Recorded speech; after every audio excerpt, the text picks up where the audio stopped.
დღეს გიორგობის წინვარი დღესასწაულია.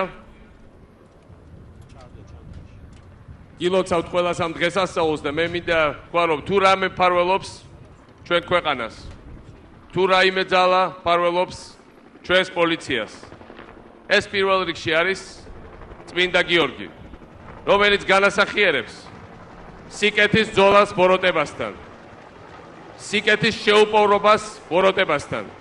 ის, რასაც თქვენ აკეთებთ ყოველდღიურად, ეს არის ზუსტად ის, რასაც არავინ მოელოდა, რაც შეუძლებელ ამოცანად მიაჩნდათ და რაც თქვენ მოახერხეთ და ახერხებთ ამას ყოველდღიურად.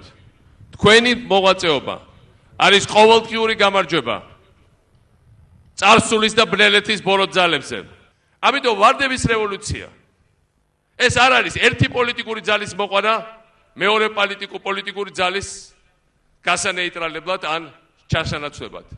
ვარდების რევოლუცია ეს არის პირველ რიგში და ყველაზე უმთავრესად ეს არის სიტუაცია, როდესაც სახელმწიფოებრიობის დაცვა გახდა აუცილებელი, როდესაც ხალხი აღდგა იმისათვის, რომ უშუქობასთან ერთად, უგზოობასთან ერთად, უხელფასობასთან ერთად, უპენსიობასთან ერთად დაემარცხებია ორგანიზებული კრიმინალები, დაემარცხებია ის ხალხი, ვინც ყოველდღიურად წოდა ხალხს სისხლს.